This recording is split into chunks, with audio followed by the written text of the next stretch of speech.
그러면은 이제 NFT로 한번 들어가서요. 네. 그 NFT가 요즘 좀 현재 규모와 네. 뭐 앞으로의 전망을 좀 어떻게 내다보는지 이런 걸 좀 저희가 알 수 있을까요? 네네. 이제 NFT 시장 관련해서 이제 많은 그런 기업이나 뭐 이런 조사 기관에서 이제 전망을 했는데요. 뭐 스태티스타라고 통계 기관에서 이제 발표를 한 걸 보면 사실 2021년에 NFT 시장 규모가 140억 달러라고 얘기를 했어요. 근데 이게 올해 2022년에는 350억 달러, 그리고 2025년에는 4년 만에 무려 이제 5.7배가 성장하는 800억 달러가 될 거다. 이렇게 예상을 했고요. 근데 이게 약간 지금 암호화폐 시장의 조정기가 와서 이 시장 규모는 조금 줄어들지 않을까라고 생각을 하긴 하지만 계속 이제 NFT 관련된 많은 것들이 나오고 있기 때문에 성장은 반드시 할 거다라고 네. 저는 생각을 하고요. 저는 좀 더 흥미롭게 봤던 그런 통계 수치가 NFT 평균 가격이었거든요. NFT 평균 가격이 2019년, 이때는 사실 NFT에 대해서 많은 분들이 모르던 그때예요. 그때는 NFT가 한 개당 15달러 정도밖에 안 했는데 2021년에 800달러가 됐어요. 이게 굉장히 NFT가 그만큼 많이 나오기도 했지만 하나당 가격도 굉장히 많이 올랐다. 이렇게 좀 볼 수 있을 것 같아요. 네. 총 거래 금액을 뭐 개수로 나누거나 뭐 이런 방법으로 했겠네요. 네네, 그렇겠죠. 근데 엄청 올랐네요. 네, 그쵸. 작년에 정말 많은 NFT가 나왔는데도 평균 가격이 800억 달러라고 하면 걸 보면은 정말 가격이 많이 오르긴 했다. 이게 약간 좀 일각에서 말하는 투기 부분도 좀 어느 정도 있긴 있을 것 같다. 그래서 좀 거품도 빠질 수는 있지만 네. 그래도 아무튼 엄청 많이 컸네요. 진짜. 네. 근데 실제로 지금 이런 조정기 전에도 보면은 그 갤럭시 나올 때도 보고 뭐 기아 현대자동차 새 차 나올 때 네. 그 롯데월드 이런 거 부산에서 개장할 때도 보면 NFT를 발행하더라고요. 네네, 대기업들도. 맞아요. 네. 그러니까 그걸 마케팅에 잘 활용하려고 하는 것 같더라고요. 네, 맞아요. 그래서 이제 기업에서 NFT를 되게 많이 활용을 하고 있어요. 제가 좀 NFT 시장은 기존의 암호화폐 시장이랑 좀 다르다라고 느꼈던 게, 암호화폐가 2017년, 뭐 2018년 이때 막 붐이 일어났을 때는 사실 큰 기업에서는 움직이는 경우가 많진 않았거든요.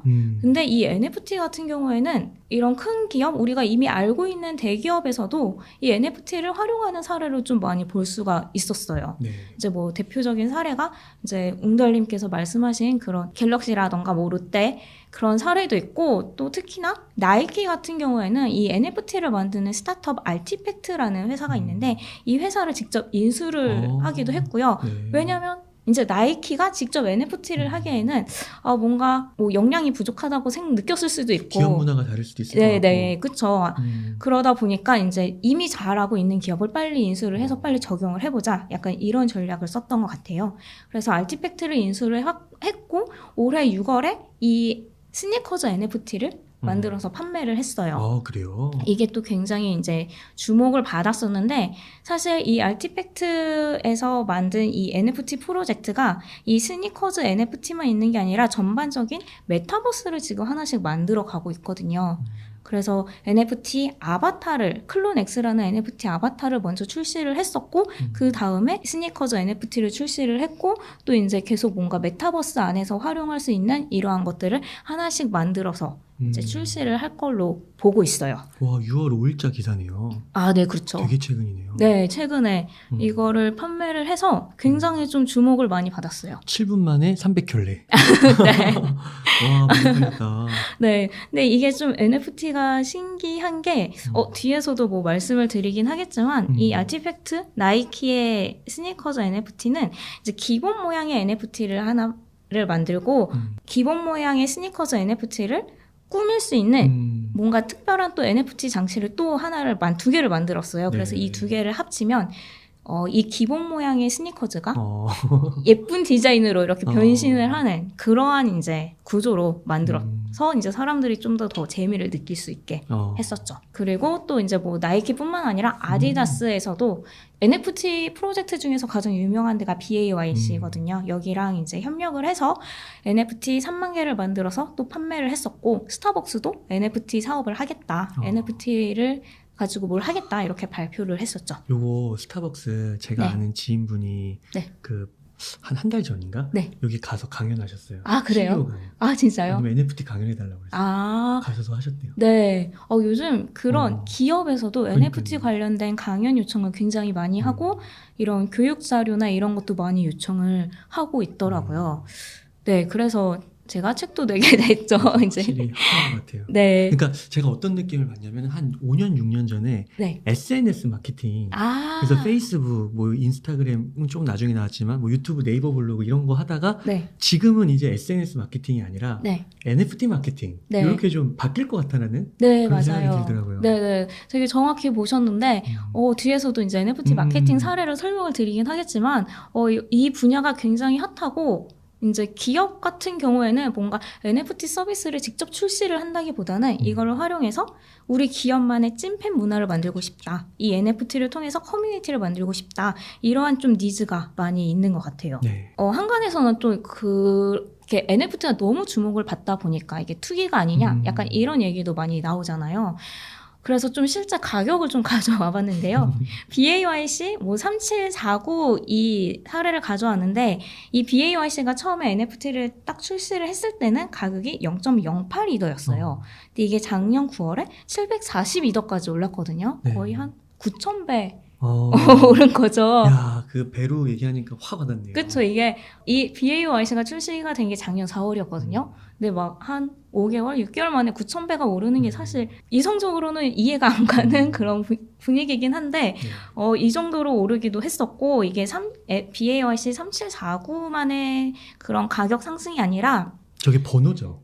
네네. 발행 번호. 네네. 아, 네. 그래서 이게 0번부터 9,999번까지인가 아무튼 만 개가 이렇게 하나씩 다 번호로 되어 있어요.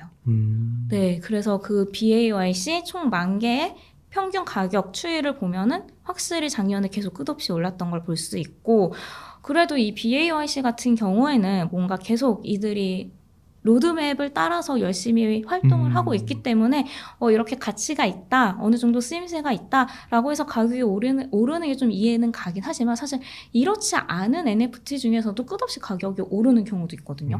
이런 거는 좀 확실히 좀 투기라고 볼 수는 있을 거품이다. 것 같아요. 네.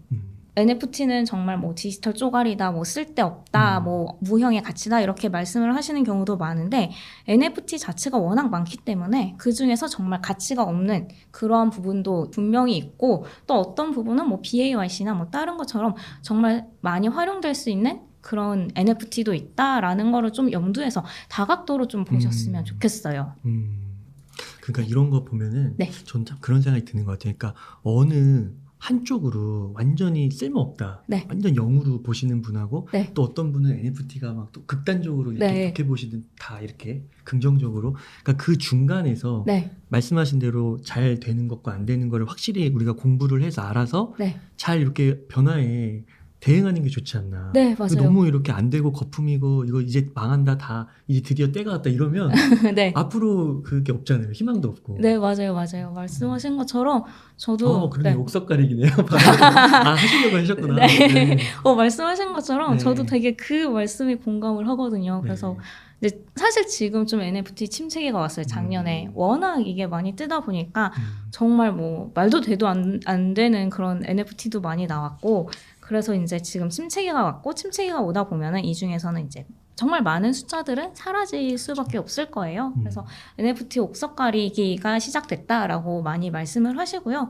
그래서 이 옥석 가리기가 지나고 나면 이제 NFT 안정화 단계가 올 거라고 생각을 해요. 그래서 이 NFT 안정화 단계가 오면은 이제 정말 우리가 일상생활에서 사용할 수 있는 NFT, 아니면 사실 NFT를 지금 구매를 할 때도 이거 사기가 아닌가? 라는 생각을 되게 많이 하게 되잖아요. 근데 이제 안정화 단계가 오면 그러니까 사기가 아닐까라는 우려는 조금 줄어들 수 있는 그런 시기가 오지 않을까라고 생각을 합니다. 네. 제가 계속 이제 NFT가 뭐 많은 분야에서 활용이 될 거다라고 말씀을 드렸는데 NFT가 디지털 소유권이다라고 말씀을 드렸잖아요. 그래서 이게 디지털 소유권인 건 알겠는데 이게 왜 많이 활용이 된다고 얘기를 하는지, 이게 왜 그렇게 뭐 쓸모가 있는지 어떤 의미가 있는지도 좀 설명을 드리면 좋을 것 같아서 이제 좀 준비를 해왔는데 NFT 특징을 먼저 말씀을 드리면 NFT가 왜 소유권 증명이 되냐면은 이게 원본과 복사본을 구분을 할 수가 있어요. 이 NFT가 발행이 될 때마다 이게 일종의 뭐 일련 번호가 매겨지게 되거든요. 그래서 아무리 제가 똑같은 그림의 NFT를 뭐 100개를 만들었다 라고 하더라도 1번부터 100개까지 이게 아이디가 적혀져 있는 거예요. 우리가 네. 지폐 일련 번호가 있듯이 이게 다 번호가 있기 때문에 그래서 아무리 똑같은 그림이더라도 이 일련 번호를 보고 이게 구분을 할 수가 있고 또 만약에 제가 뭐 그림 NFT를 하나를 만들어서 이거는 정말 내 작품이야 라고 했는데 다른 사람이 제 걸로 이제 컨트롤 C, 컨트롤 V를 해서 복제를 했어요. 그럴 경우에는 이제 제가 만든 NFT는 일련 번호가 1번이고 이 복제를 한 거는 2번이 되잖아요. 그럼 네. 제가 얘기를 하는 거죠. 전 1번밖에 안 만들었다. 2번은 가짜다. 라고 이렇게 얘기를 하면은 이 원본과 복사본이 구분을 할 수 있는 그러한 특징을 가지게 되는 거죠. 그래서 디지털 세상에서 왜 그동안 소유권을 증명하지 못했냐라고 했을 때 복제가 쉽다라고 말씀을 드렸는데 이 NFT는 복제를 하더라도 이게 구분이 가능하니까 이제 소유권이 가능한 거, 이제 소유권 증명이 가능한 거고, 네. 그리고 이게 소유자명을 위변조하기도 좀 어려워요. 왜냐하면 이게 NFT가 기본적으로 블록체인 기술을 활용을 한 거다 보니까, 블록체인 기술에 대해서 제가 지금 설명드리기에는 너무 복잡할 것 같아서 이제 약간 뛰어넘으면 이제 그 블록체인은 데이터를 위조를 하거나 변경을 하거나 이렇게 좀 조작을 하기가 어려워요. 거의 불가능하죠. 네, 그러다 보니까 이제 NFT에 이거는 이유미의 NFT라고 이제 딱 적어놨을 때 이거를 다른 사람이 해커가 와서 변경을 하기 어렵기 때문에 네, 그래서 이제 소유권 증명이 된다라고 이렇게 말씀을 드릴 수 있을 것 같아요. 그래서 이제 NFT를 그래도 가장 쉽게 이해를 할 수 있는 방법이 사례를 보는 거예요. 그래서 이제 제가 책에서도 챕터를 나누기는 했지만 기획자의 NFT, 마케터의 NFT, 창작자의 NFT 이렇게 이제 세 가지 분류로 나눴거든요. 그러니까 저는 책에서 네. 이렇게 분류해 주신 게 네. 책의 되게 핵심 내용 중에 하나 같아요. 네. 왜냐면 다른 책에서는 이렇게 기획자, 마케터, 창작자로 구분한 걸 별로 보지 네. 못했어요. 제가 이렇게 구분을 네, 감사드립니다. 저의 의도를 네, 파악을 해주셔서 정말 너무 감사드리고 네, 이렇게 세 개로 나눴던 게 인터넷이나 스마트 모바일 앱 등장이랑 저 되게 굉장히 유사하다고 봤거든요. 이제 아까 웅달님께서 SNS 마케팅 말씀을 하셨듯이 이제 IT 업계 전반적인 산업을 보면은 이 인터넷을 이용을 해서 서비스를 만드는 경우도 있어요. 뭐 네이버나 뭐 넥슨이나 정말 인터넷을 이용해서 서비스를 만드는 경우가 있고 아니면 이 인터넷 SNS를 활용을 해서 마케팅을 하는 경우도 있어요. 만약에 뭐 진짜 삼성 같은 경우에는 삼성 갤럭시를 판매하기 위해서 홍보를 하기 위해서 페이스북 마케팅을 한다던가 이렇게 인터넷을 활용한 기반으로 해서 이제 마케팅을 하는 경우가 있고 또 일부에서는 좀 크리에이터가 이제 자기 작품을 만들어서 온라인으로 판매하거나 온라인으로 홍보를 한다던가 이렇게 각자 보는 방향에 따라서 각자의 시각에 따라서 이렇게 인터넷의 활용도가 달라지게 되잖아요. 네. 모바일 앱도 사실 똑같은 거고 저는 NFT도 그런 식으로 활용을 할 수가 있다고 생각을 해서 네. 그래서 이렇게 나눈 게 이제 기획자의 NFT는 정말 NFT 서비스를 만들 수 있는 그런 시각에서 볼 수 있는 거고 마케터의 NFT는 정말 이 NFT를 통해서 마케팅을 어떻게 할 수 있는지 이러한 사례들을 많이 담았고 창작자의 NFT는 정말 뭐 제가 기업에 소속되어 있지 않은 1인 크리에이터라면 아니면 소규모 크리에이터들은 어떻게 NFT를 또 활용을 할 수 있을지 이러한 시각에서 이러한 사례들을 담은 네, NFT라고 볼 수 있을 것 같아요. 네. 네, 그래서 기획자의 NFT를 먼저 이제 설명을 드리면 앞서서 많이 말씀을 드렸는데 BAYC NFT가 이거를 사례를 들 수 있을 것 같아요. NFT 사례 중에서 가장 대표적인 프로젝트고 아마 가장 인기가 많은 프로젝트예요. 이게 BAYC가 이게 무슨 의미냐면 지루한 원숭이들의 요트 클럽이라는 의미인데 이게 세계관이 있어요. 이 원숭이들이 가상자산, 암호화폐에 투자를 했는데 이게 암호화폐 가격이 급상승했잖아요. 급상승을 해서 갑자기 너무 부자가 된 거예요. 그런 스토리텔링이 돼 있어요. 네. 와. 갑자기 돈을 너무 많이 벌게 되니까 그렇구나. 삶이 지루해진 거죠. NFT가 되는구나. 그렇죠. 재밌네요. 네, 삶이 지루해지니까 음. 이제 자기네들끼리 뭐 이제 돈 버는 것도 재미가 없고 뭐 이러다 보니까 늪으로 가서 자기네들만의 그런 아지트를 만들어서 거기서 뭐 생활을 한다, 여유로 즐긴다라는 이런 배경 스토리가 있는 이제 NFT예요. 그래서 지루한 원숭이들의 요트 클럽이라는 이름을 가지고 있고요. 이 원숭이 모양이 이제 총 10,000개가 발행이 됐는데 이제 원숭이 모양들이 다 달라요. 뭐 어떤 거는 모자를 쓰고 있기도 하고 이제 옷 입은 것도 다 다르고 표정도 다르고 이렇게 해서 이제 10,000개를 만들었고 이 NFT를 가진 사람들끼리의 커뮤니티가 구성이 되었어요. 이제 이 BAYC를 만든 개발사가 유가랩스인데 이 유가랩스가 이 커뮤니티 구성을 굉장히 좀 잘 했더라고요. 그래서 이 NFT를 가지고 있는 사람들끼리만의 클럽 파티를 연다던가 이제 이 힙한 파티에 참여를 하려면 반드시 이 BAYC NFT 소유권이 있어야 되고 아니면 온라인 세상에서 이제 이 BAYC NFT를 소유한 사람들만이 들어갈 수 있는 어떤 사이트가 있어서 이 사이트에서 자기들끼리 뭐 낙서를 한다던가 그리고 또 이제 이 BAYC 유가랩스에서 또 새로운 NFT를 2종류를 또 더 만들었는데 이거를 이 BAYC NFT를 가지고 있는 사람들에게만 추가로 이제 또 제공을 한다던가 그럼 이거를 받게 되면은 이제 이게 MAYC라는 NFT를 또 발행을 해서 이 BAYC NFT를 갖고 있는 사람들한테 나눠줬거든요. 이 MAYC를 가지고서는 계속 이제 뭐 자기가 보유를 한다던가 아니면 이걸 또 판매를 할 수가 있다 보니까 BAYC NFT를 갖고 있는 것만으로도 뭔가 재산적으로 소득을 볼 수 있는 거고요. 또 한 가지 특이한 점이 유가랩스에서는 이 NFT 보유자들에게 이 원숭이 이미지를 상업적으로 사용할 수 있는 권한을 줬어요. 만약에 제가 이제 그 BAYC 이 0번 NFT를 가지고 있다면은 이 이미지를 가지고 제가 머그컵을 만들어서 판매할 수도 있고 이 이미지를 가지고 티셔츠를 만들어서 판매를 할 수도 있고 아니면 이 아바타를 가지고 정말 뭐 가수로 데뷔를 시켜도 되고 이렇게 다양한 용도로 활용을 할 수가 있어요. 그래서 이걸 통해서 새로운 수익 구조로 또 개인이 만들 수가 있는 거죠.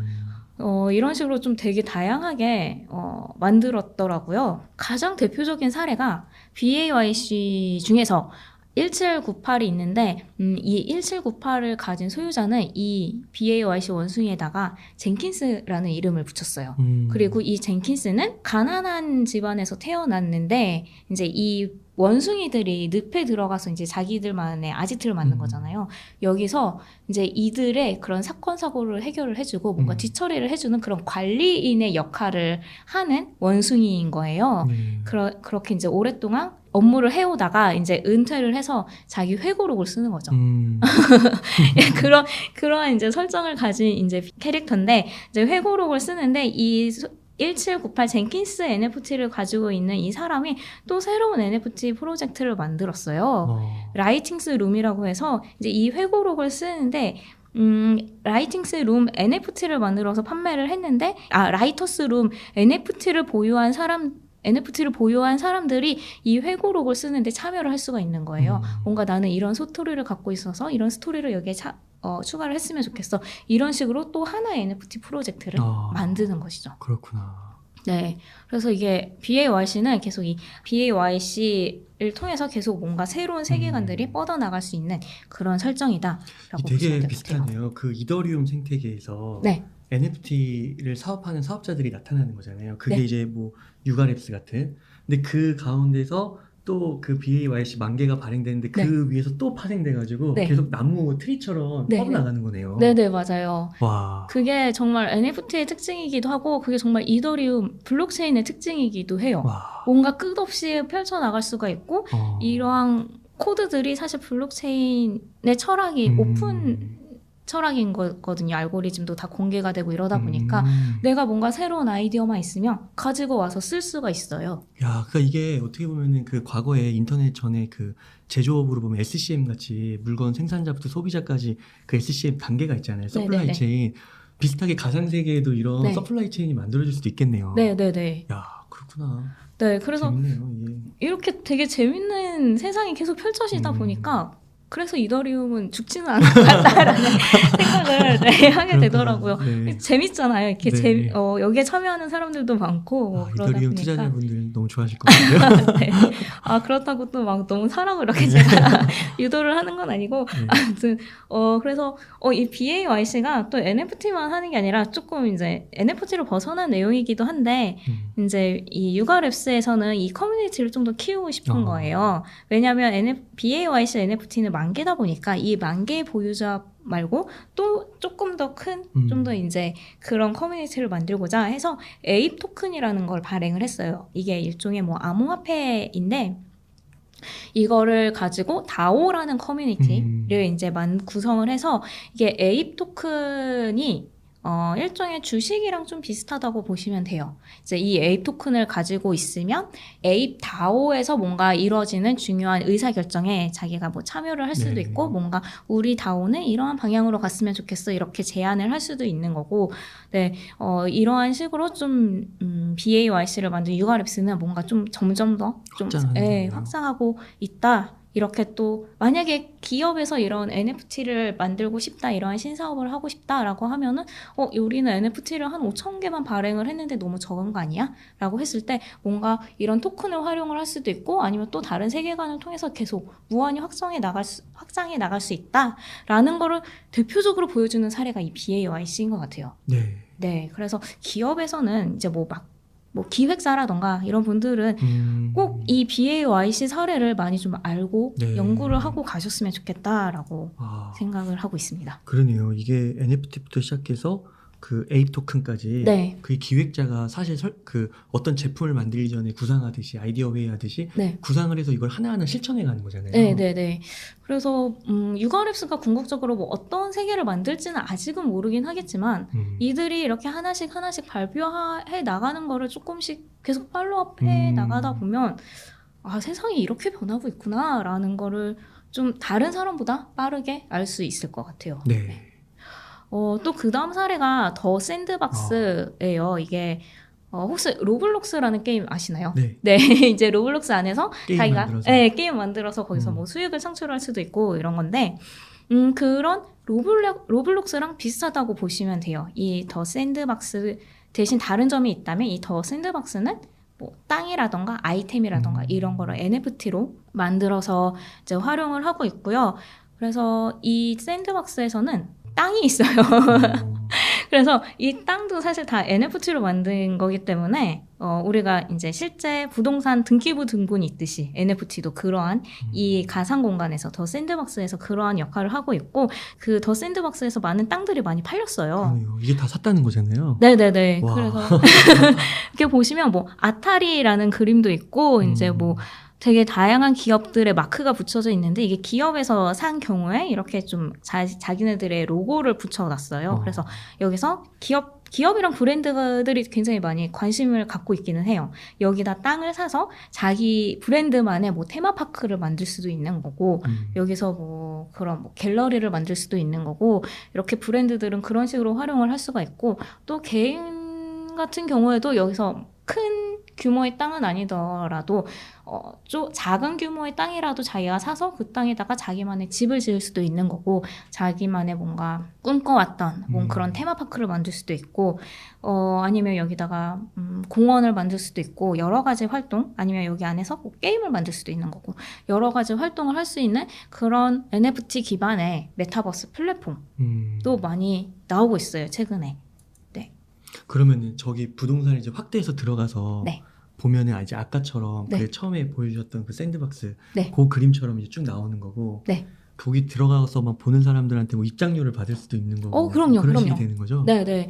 그래서 대표적인 좀 이루어지고 있는 사례를 말씀드리면 스눕독이라는 래퍼가 싸이 이 NFT에 굉장히 관심이 많아요. 그래서 더 샌드박스에 자신만의 그 공간을 샀어요 이미. 더 샌드박스의 공간을 사서 거기다 지금 자기만의 그런 테마파크를 만들고 있는데 그 테마파크 입장료를 이미 판매를 했어요. 그래서 이 입장권을 또 다양한 여러 가지 종류로 판매해서 단순히 입장할 수 있는 NFT 아니면 자기가 지금 이 공간을 만드는데 좀 참여할 수 있는 기여할 수 있는 그런 뭐 NFT 아니면 또 자기 뭐 얼굴을 따서 이제 아바타들을 만들어서 또 판매를 하기도 하고. 그러니까 그 스눕독이 래퍼잖아요. 네. 그러니까 음악에 종사하던 사람인데 네. 이제 이 부동산 쪽 네. 가상공간 메타버스 세계에서의 크리에이터가 되는 거네요. 그럼요. 네네네. 야. 말씀하신 것처럼 네, 정확히 보셨습니다.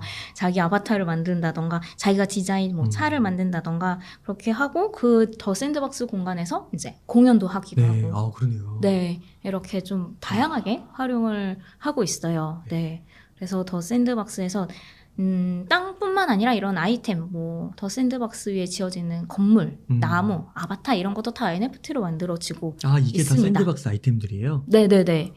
이렇게 만들어서 자기가 만들어서 판매를 할 수도 있고요. 아니면은 기업에서 자기 구찌 같은 경우에는 구찌 가방을 만들어서 여기다 판매를 할 수도 있고. 근데 이 NFT가 신기한 점이 이 NFT로 이런 아이템을 만들었으면 더 샌드박스에서 이 아이템을 만들었더라도 이 아이템을 더 샌드박스 안에서만 사용을 하는 게 아니라 다른 플랫폼에서도 또 사용을 할 수가 있어요. 그래요? 네, 이러한 특징을 가지고 있어서 그래서 NFT가 조금 더 활용성이 높다고 볼 수 있죠. 그러니까 신문으로 봤는데 로블록스 같은 경우 막 그 안에서 막 10억씩 버는 분들도 나타나고 그랬더라고요. 네, 맞아요. 그 자신이 게임 만든 거, 그 게임 만든 것도 보니까 막 게임 개발자가 아니라 거기 로블록스 안에서 그 툴을 제공한다고 하더라고요. 그래서 그걸로 이렇게 만들었는데 막 1년에 10억씩 번다고. 네, 맞아요. 여기 더 샌드박스도 그런 툴을 제공을 하고 있어요. 그래서 이제 로블록스랑 정말 비슷한 그런 플랫폼이다. 대신 NFT로 만들었기 때문에 이제 이 더 샌드박스에서 얘기를 하는 건 로블록스보다 수수료도 더 적고 왜 수수료가 적으면 창작자가 가져가는 그 수익이 더 많잖아요. 그러한 부분도 있고 여기서 만들어서 또 이제 다른 곳에 가서 사용을 할 수도 있고 이게 NFT로 만들다 보니까 나중에는 BAYC NFT 아바타를 여기에 가져와서 활용을 할 수도 있는 거고. 그러네요. 예, 이렇게 서로 막 이렇게 왔다 갔다 플랫폼을 왔다 갔다 할 수 있는 특징이 있습니다. 그쵸, 비쌀만 하긴 하죠. 네. BAYC는 좀 비쌀만 하긴 한 것 같아요. 근데 이렇게 너무 상업적으로 비싸서. 열어주면 기회도 많은 거고. 네, 그렇죠. 네. 그래서 NFT는 사라지지 않을 거다라는 이더리움 살아남을 거다. 네, 말씀을 드리고요. 네. 뭔가 이런 게임 쪽이라던가 수집형이라던가 이런 아바타 이런 부분 말고 또 일상생활에서 사용할 수 있는 또 NFT도 있는데 포앱이라는 NFT가 있어요. 이거는 어떤 NFT냐면 무언가 이벤트에 참가를 했다 이러한 증명을 할 수 있는 NFT예요. 이걸 예를 들면 웅달님께서 이제 오프라인이든 온라인이든 이벤트를 진행을 해요. 구독자 100명을 모아서 이제 이런 행사를 진행을 했는데 실제로는 90명만 왔어요. 그럼 이 90명 온 사람들에게 이 포앱 NFT를 나눠주는 거예요. 이제 웅달님만의 로고가 담긴 이 포앱 NFT를 만들어서 나눠주면은 이거를 받은 사람들은 자기의 크립토 월렛에다가 이 포앱 NFT를 저장을 한다던가 아니면 자기의 그런 메타버스 공간에다가 이 포앱 NFT를 전시를 해요. 그러면 이제 다른 사람들이 이제 다른 사람의 크립토 월렛이라던가 이런 갤러리를 보다가 이 사람은 웅달림 이벤트에 참여를 했던 사람이네? 웅달림 팬이네? 라는 거를 누구든지 다 알 수 있는 거예요. 네, 참여 증명으로 활용을 할 수 있고요. 그리고 만약에 웅달님께서 저번에 나 이벤트에 참여를 했던 그 사람들에게만 뭔가 특별한 혜택을 주고 싶어 아니면 이 사람들에게 다음 행사에 우선권을 주고 싶어 라고 했을 때 참여했던 사람들 명단을 이렇게 좀 찾거나 다시 연락을 하지 않더라도 이 포앱 NFT 이제 이거를 통해서 누가 참석을 했는지 바로바로 알 수 있는 그러한 참여 증명 NFT라고 볼 수 있을 것 같아요. 네. 이거를 가지고 있으면 정말 저 사람들은 이 사람의 팬이구나 아니면 이 브랜드의 팬이구나 정말 이벤트에 참여를 해서 많은 활동을 했구나 라는 거를 알 수 있게 되겠죠. 네, 이런 식으로도 활용을 할 수가 있고요.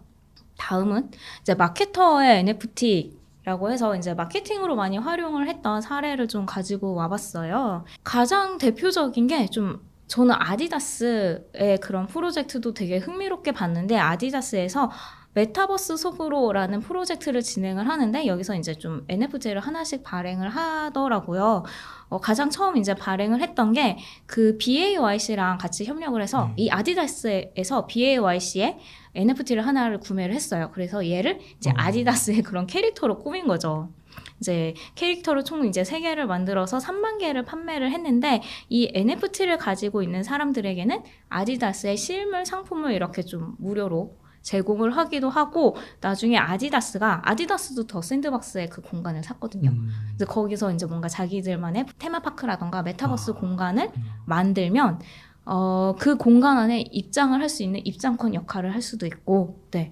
이런 식으로 좀, 많이 활용을 하고 있어요. 아디다스 같은 경우에도. 그리고 그런 럭셔리 브랜드에서도 NFT를 많이 활용을 하고 있는데, 아무래도 좀 이제 그 명품 브랜드는 고가다 보니까 젊은 층들에게 좀 진입 장벽이 있잖아요. 그러다 보니까 젊은 층에게 조금 더 다가가기 위해서 이렇게 NFT를 많이 활용을 하고 있어요. 아무래도 젊은 사람들이 NFT를 많이 보다 보니까. 그래서 블록체인 게임, 뭐 블랭코스 블록파티라는 게임에서 버버리 패턴의 이런 아바타 NFT를 만들기도 하고 이런 패션 아이템 같은 거를 만들어서 판매를 하기도 했었죠. 네. 네. 이거를 실제로 게임에서 이제 활용을 할 수도 있고 아니면 뭐 실증이 나면은 이걸 가지고 있던 사람은 또 이제 판매를 할 수도 있는 거고 이런 식으로 사용을 할 수도 있고 굿즈 같은 경우에는 컬트 토이 브랜드 뭐 슈퍼플라스틱이랑 협력을 해서 NFT 컬렉션인 슈퍼 굿즈 브랜드를 또 출시를 해서 이거를 판매를 했고 이거를 보유하고 있는 사람에게는 이제 20cm 크기의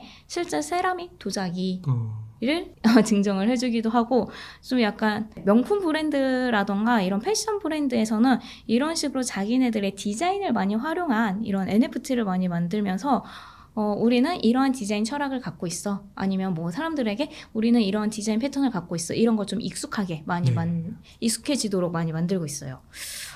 또 이제 식음료 부분에서도 사실 이런 NFT를 마케팅으로 되게 많이 활용을 하는데 사실 좀 굿즈라고도 볼 수 있을 것 같아요. 일종의 굿즈라고도 볼 수도 있고 가장 대표적으로 맥주 1위 브랜드인 버드와이저에서 이제 NFT를 1936개를 발행을 했는데 이게 그동안 버드와이저가 자기네들이 뭐 이제 포스터라던가 아니면 뭐 광고라던가 실제 맥주 캔이라던가 이렇게 활용을 했던 디자인들을 다 모아가지고 이렇게 판매를 했었고요. 이것도 버드와이저에서는 나중에 버드버스라는 메타버스를 만들 건가 봐요. 이제 다들 이제 메타버스를 만들죠, 브랜드들이.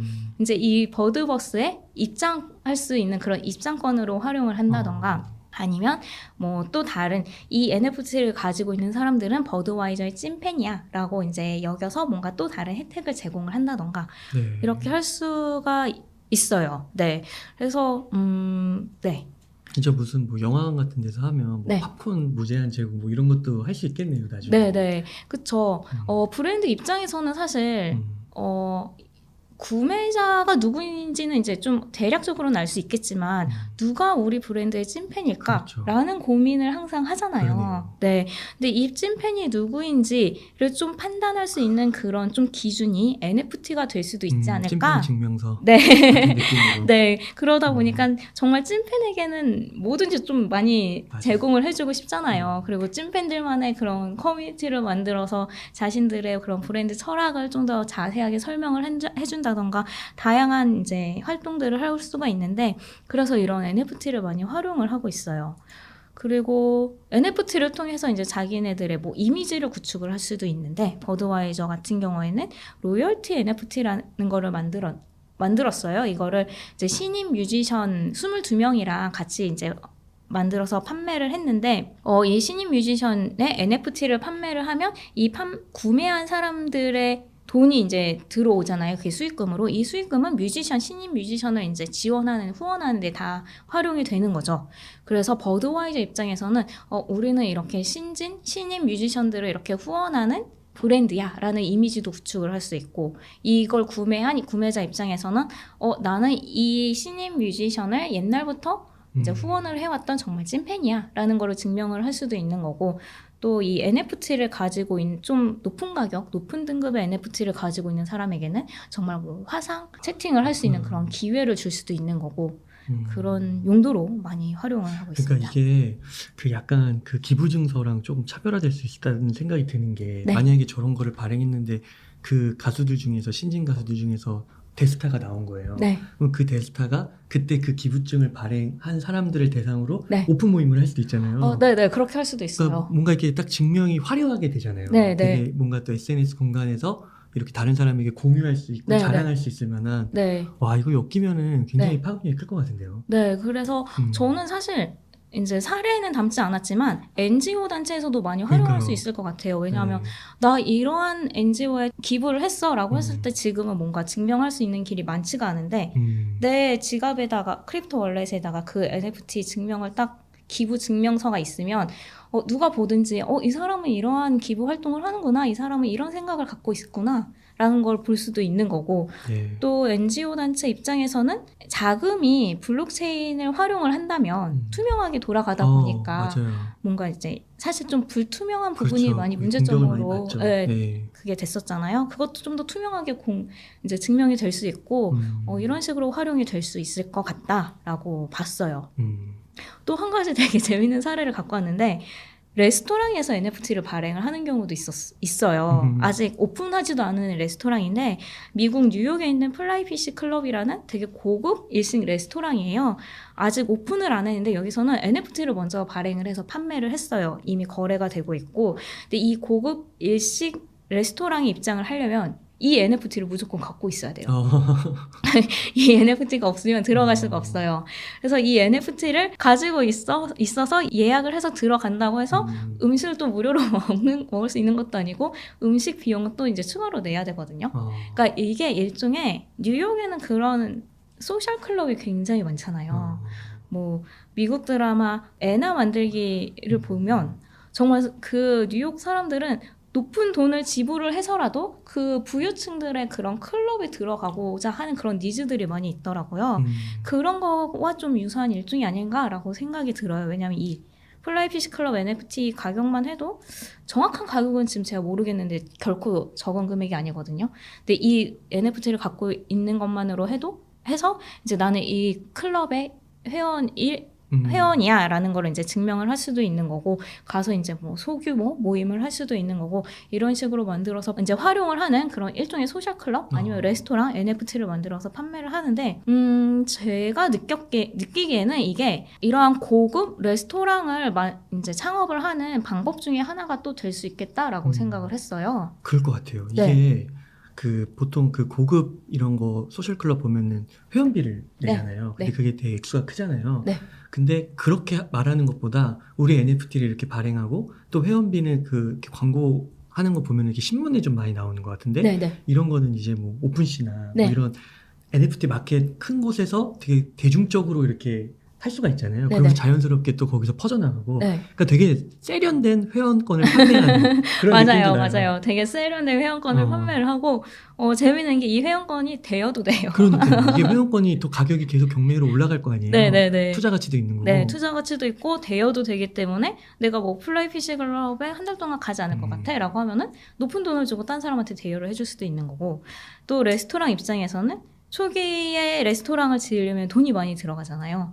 이거를 이제 자기 돈을 쏟기보다는 이제 일종의 회원들의 이렇게 자금을 좀 초기에 좀 모아서 오픈할 수 있는 그러한 방식으로도 좀 활용이 될 수 있을 것 같다라고 봤어요. 네. 다음은 이제 창작자의 NFT에 대한 사례도 좀 가져와 봤어요. 마케팅을 하지 않는 사람이라던가 뭐 기획자가 아닌 사람들도 이제 1인 크리에이터, 뭐 1인 창작자도 어떻게 NFT를 활용을 할 수 있는지를 좀 사례를 가지고 와 봤는데 가장 많이 얘기가 나오는 게 비플의 매일 5,000일이라는 작품이에요.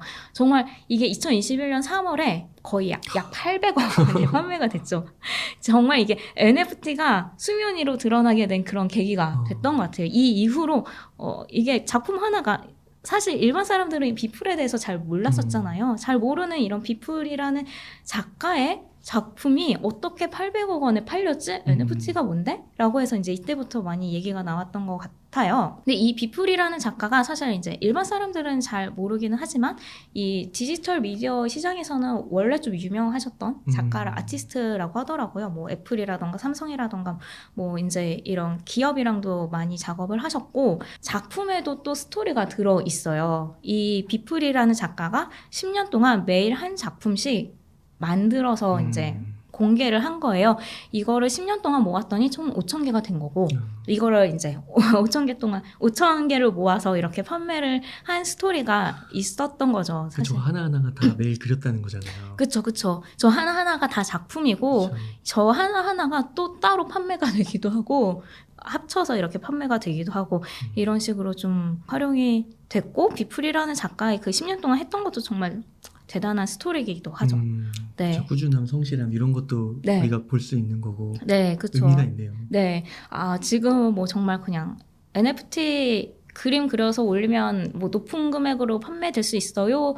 라고 말하기에는 이런 그림을 보면 좀 그렇게 쉽게 말할 수는 없겠구나라는 생각이 좀 들기는 해요. NFT 씬에서는 비플보다 더 유명한 NFT 아티스트가 있거든요. 팩이라는 아티스트가 있는데 이 사람은 누군지는 정확히 밝혀지지는 않았는데 이분의 작품이 비플의 그 작품보다 더 높은 가격에 작년에 팔렸었어요. 약 1,000억 원에 판매가 됐는데 이제 머즈라는 작품인데 과연 이 머즈가 무엇일까?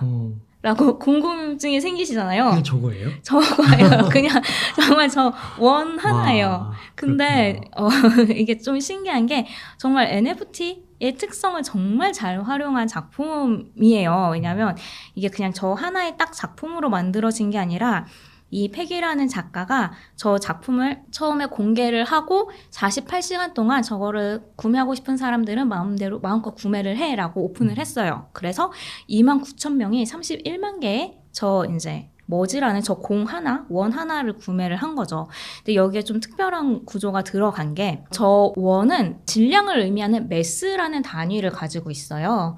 그래서 처음에 이제 이 하나를 사면 1매스가 되는 거고 이게 매스 단위가 숫자가 커질수록 원이 점점점 커져요. 그리고 내 크립토 월렛 하나에는 한 개의 머지만 들어갈 수가 있어요. 그래서 만약에 제가 머지 2개를 샀어요. 이 원 2개를 사서 커져요 그러면? 네. 그렇구나. 머지 2개를 사서 내 네. 크립토 월렛에 넣으면 이 한 개가 저절로 합쳐져서 매스 2에 머지 1개가 되는 거예요. 그래서 제가 이제 매스 2에 머지 하나를 갖고 있었는데 다른 사람이 매스 10에 머지 하나를 판매를 하고 있어요. 그럼 이 10을 제가 또 사는 거죠. 그러면 이게 크립토 월렛에는 하나만 들어갈 수가 있으니까 매스 2와 매스 10이 합쳐져서 매스 12에 머지 하나가 제 월렛에 들어가는 거예요. 머리 엄청 좋으시네요. 그렇죠. 그래서 이게 네. 지금 그렇게 계속 합쳐지다 보니까 처음엔 31만 개가 생겼는데 지금은 한 약 2만 개 정도로 줄어들었더라고요. 이게 이 머지 구조가 계속 가면 갈수록 유통량이 줄어드는 구조잖아요. 그러다 보니까 뭐 최후의 한계는 누가 가지게 될지 사실 이것도 되게 궁금증이 생기게 되는 거고 약간 이러한 게임성을 이제 넣은 작품이에요, 이게. 팩이라는 작가가 이 머지뿐만 아니라 다른 작품들도 되게 많이 NFT 작품들도 많이 공개를 했는데 다 이러한 게임성을 가지고 있어서 야, 진짜 크리에이터네요. 네.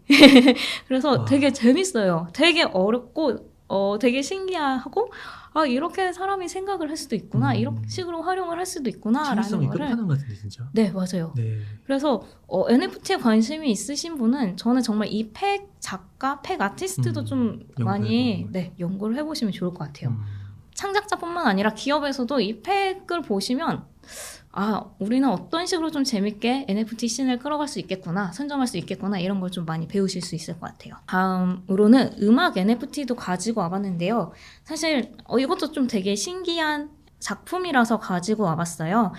우리가 음악 하나에 완성된 곡을 주로 듣긴 하지만 이 완성되기 전까지는 보컬이 들어가고 또 리드가 들어가고 뭐 코러스, 베이스, 뭐 드럼 이게 하나하나씩 다 구성이 돼서 이게 합쳐져서 하나의 곡이 되는 거잖아요. 근데 이제 이 HMLTD라는 영국의 밴드 그룹은 이 레이어 하나하나를 여러 가지 버전으로 만들었어요.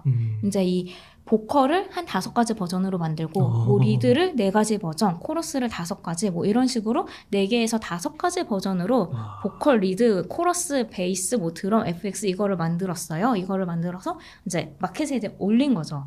이제 듣는 사람은 이거를 하나씩 구매를 할 수가 있어요.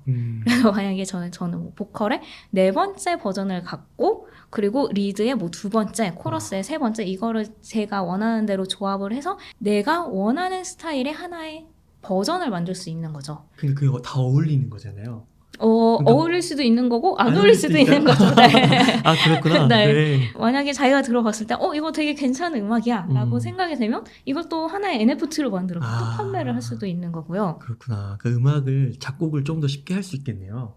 그럴 수도 있겠죠. 이제 뭔가 이미 작곡된 음악을 응용해서. 자신의 취향에 맞게 이제 편곡을 할 수 있다고 보시면 될 것 같아요. 네. 그래서 이 HMLTD에서 얘기를 하는 게 이게 총 6,400개 버전의 음악이 만들어질 수가 있다. 라고 얘기를 하더라고요. 그래서 자기네들도 한 번도 들어보지 못했던 음악을 우리의 팬들이 만들어 볼 수 있는 기회가 될 거다. 라고 얘기를 하더라고요. 네. 야, 그러니까 이게 디지털이 되니까 네. 신기한 일이 네. 할 수가 있는 거예요. 정말 상상한 거 그대로 이제 뭔가 나타내 표현할 수 있는 그런 수단이 이 NFT가 아닌가라고 생각이 들었어요. 마지막 사례가 있는데요. 사실 앞에서는 이제 뭐 기존의 아티스트들이 했던 활동들이잖아요. 근데 뭐 저 같은 경우에는 사실 그림이라던가 이런 예술의 소질이 없거든요. 되게 이런 걸 봤을 때 나랑 되게 먼 이야기다라는 생각이 많이 들어요. 그럴 때 가장 좀 대표적인 사례가 이 NFT 크리프라는 이제 사람인데 이 분이 디센트럴랜드라는 NFT 기반의 메타버스에서 자신의 공간을 사가지고 갤러리를 만들었어요. 그 더 샌드박스 같은 회사.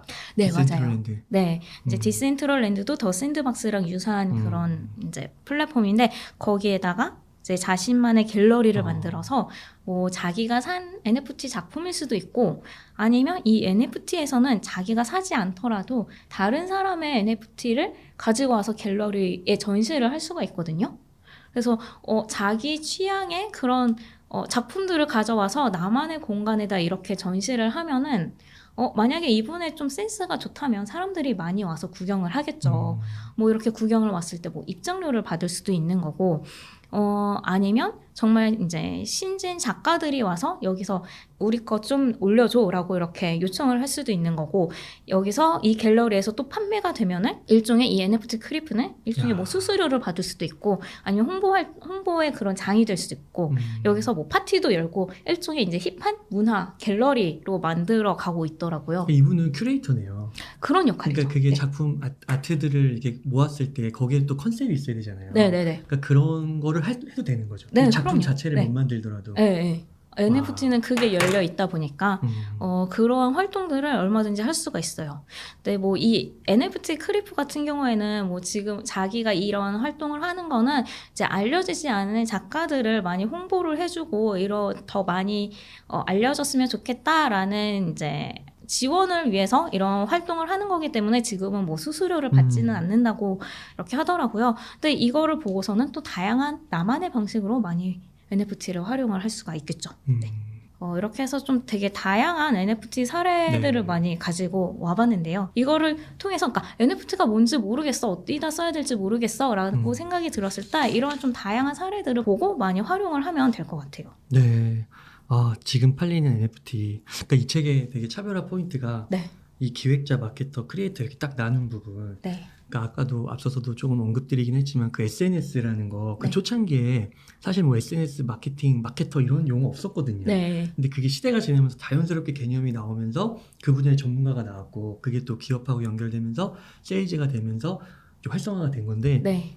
어떻게 보면 진짜 지금 어떻게 보면 되게 그 마케팅의 판이 네. 좀 바뀔 수 있는 네, 맞아요. 굉장히 그 초기 시장이라고 볼 수 있는 거죠, 여전히. 네, 맞아요. 실제로 정말 기업들이 이 NFT를 어떻게 마케팅에 활용할까 되게 눈여겨보고 있고, 자기네들이 직접 하지 못하는 부분에 있어서는 지금 이제 많이 나온 NFT 프로젝트랑 많이 협력을 하기도 하고, 네, 굉장히 관심을 많이 보이고 있어요. 이 책 읽어봐야겠네요. 읽어주세요. 이 초기 시장을 네. 선점하기 위해서라도. 네, 네. 그래서 NFT를 너무 투자로만 보시지 말고 이렇게 좀 보면은 자신의 미래 뭐 커리어로 활용을 할 수도 있는 거고 아니면 정말 NFT를 활용해서 창업을 해서 정말 제2의 구글이라던가 제2의 카카오의 기업으로 만들 수도 있는 거고 정말 다양한 기회를 가질 수 있을 거다라고 좀 생각을 하셨으면 좋겠어요. 네. 네. 지금 팔리는 NFT 시청자분들께서 꼭 한번 읽어보시면은 또 새로운 기회, 네. 또 그런 것들을 모색하는 좋은 시간이 되지 않을까 싶습니다. 네. 좋은 정보 공유해 주셔서 다시 한번 감사의 말씀 드리고, 그럼 제가 마지막 멘트하고 마치도록 하겠습니다. 이렇게 해서 지금 팔리는 NFT의 이유미 기자님을 모시고 이야기를 나눠봤습니다. 긴 시간 동안 유익한 인사이트 많이 나눠주셔서 감사의 말씀 드립니다. 오늘 고생 많으셨습니다. 네, 감사합니다.